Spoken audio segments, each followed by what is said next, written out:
Hola, ¿qué tal? Gracias por estar ahí. Esto es Jesús Ramírez, vuestro canal de análisis futbolístico. Hoy toca hablar de un partido importantísimo para el Real Madrid que ha logrado una victoria trabajada en Bérgamo ante una Atalanta en racha. Un triunfo por 2-3 que deja muchas cosas para comentar.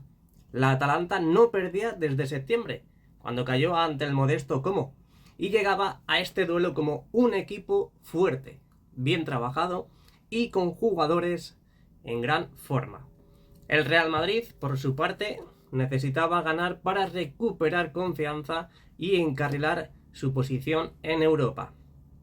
Vamos a analizar todos los aspectos, los primeros minutos arrolladores del Madrid, el impacto y la lesión de Mbappé, la actuación de Jude Bellingham, los problemas defensivos del equipo, el regreso, por supuesto también, de Vinicius y el desempeño de la Atalanta. Esto va para largo, así que acomodaros, poneros cómodos porque esto arranca. Dale a like y suscríbete para apoyar al canal. ¡Comenzamos!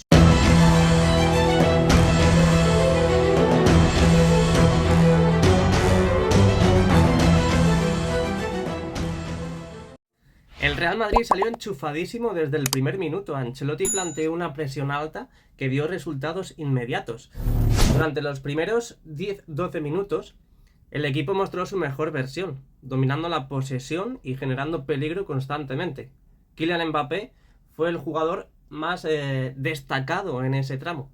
Finalmente vimos destellos de el Mbappé que todos esperábamos, veloz, desequilibrante y decisivo. Su gol fue una auténtica obra maestra. Recibió un pase, encaró a Yen, lo recortó con una precisión quirúrgica y definió de manera inapelable. Un golazo que abría el marcador y dejaba claro que el Real Madrid estaba para competir en esta competición. Sin embargo, tras este inicio prometedor, algo cambió. El Madrid comenzó a replegarse, quizás demasiado pronto, yo creo, y entregó la iniciativa al Atalanta. Aquí es donde empezaron los problemas. La actitud del Real Madrid tras el gol fue desconcertante. Pasó de dominar el partido a defender muy cerca de su área. Esto permitió que la Atalanta se creciera y empezara a generar ocasiones. No entiendo por qué el equipo decidió replegarse tan pronto. La Atalanta es un equipo con calidad, pero concederles tanto espacio y permitirles rematar hasta 20 veces es un riesgo innecesario. Ancelotti debe estar preocupado, porque esta tendencia no es nueva. Ya lo hemos visto en otros partidos importantes, y aunque hoy funcionó, ayer, no siempre será así.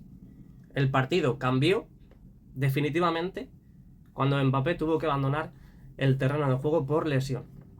Hasta ese momento estaba siendo el mejor del equipo. Sus carreras al espacio, su velocidad y su capacidad para desequilibrar estaban generando pánico en la defensa de la Atalanta. La lesión de Mbappé es una noticia muy preocupante para el Real Madrid. Estamos hablando de un jugador que, aunque no ha alcanzado su mejor nivel desde su llegada, tiene el potencial de marcar la diferencia en cualquier momento. Ahora habrá que ver cuánto tiempo está fuera, pero perderlo en esta fase de la temporada es un golpe duro para el equipo. Si el Real Madrid ganó este partido fue gracias a Jude Bellingham. Este jugador sigue demostrando por qué es una de las grandes sensaciones del fútbol europeo. Marcó un gol espectacular en el segundo tiempo, tras un recorte en el área y un disparo con la zurda que dejó sin opciones al portero Karnesecki. Pero lo de Bellingham no se queda en los goles. Es que su despliegue físico es impresionante. Recupera balones, organiza el juego, llega al área rival y nunca deja de correr. Ayer fue de largo el mejor jugador del partido y sin él es difícil imaginar cómo habría sacado adelante el Madrid este complicado encuentro. No podemos hablar de este partido sin reconocer el mérito de la Atalanta, por supuesto. Este equipo está muy bien trabajado y cuenta con jugadores de gran calidad. Lookman fue una pesadilla para la defensa del Real Madrid. Marcó un gol y generó peligro constantemente por la banda. Lucas Vázquez, que fue titular como lateral derecho, sufrió muchísimo para contenerlo y además no recibió las ayudas necesarias de sus compañeros. Otros jugadores destacados de la Atalanta fueron Ederson, que dominó el mediocampo en varios tramos, y Samarik, que entró desde el banquillo y cambió por completo la dinámica del equipo. También hay que mencionar a Kolasinac y Ruggeri, que hicieron un buen trabajo en las bandas. Veamos los números del partido porque son muy reveladores.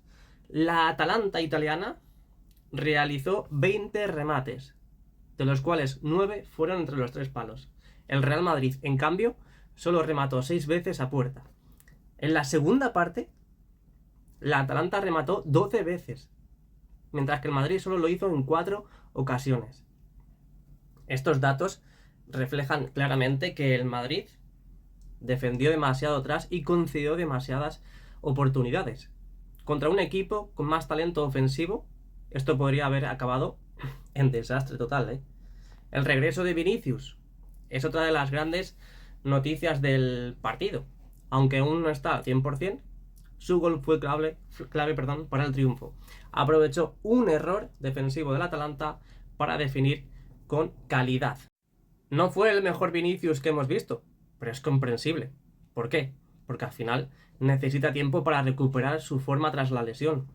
Lo importante es que está de vuelta, amigos. Y el Madrid lo necesita más que nunca, especialmente ahora que Mbappé estará fuera. Hablemos del penalti de Tchouaméni. Para mí es un penalti claro. Sale a corregir, pero llega tarde y termina haciendo contacto con el jugador del Atalanta, que se tropieza tras ese contacto. Sin embargo, más allá de esta jugada, creo que Tchouaméni no hizo un mal partido. Su presencia en el juego aéreo fue importante, es por eso que yo creo que lo colocó antes que Asensio. Y en líneas generales cumplió con su papel en la zaga defensiva. En resumen, el Real Madrid ganó un partido muy importante, pero dejó muchas dudas. Lo positivo, el rendimiento espectacular de Bellingham, los primeros minutos de Mbappé a ese nivel, el regreso de Vinicius y la capacidad del equipo para sacar resultados incluso en partidos complicados. Lo negativo, por decir algo negativo, ya que hemos dicho algo positivo, el repliegue excesivo, las dificultades defensivas y la falta de consistencia en el juego ofensivo. Ancelotti tiene mucho trabajo, pero muchísimo trabajo por delante, no es nada fácil con las bajas que tiene, pero lo importante es que el equipo sigue ganando. ¿Qué opináis vosotros? ¿Este Madrid tiene lo necesario, para competir en Europa? Dejadme vuestras opiniones en los comentarios. Esto es todo por hoy, gracias por estar ahí, no olvidéis darle al like y suscribiros al canal. Nos vemos en el próximo análisis. Jesús Ramírez, vuestro canal de confianza. Hasta la próxima.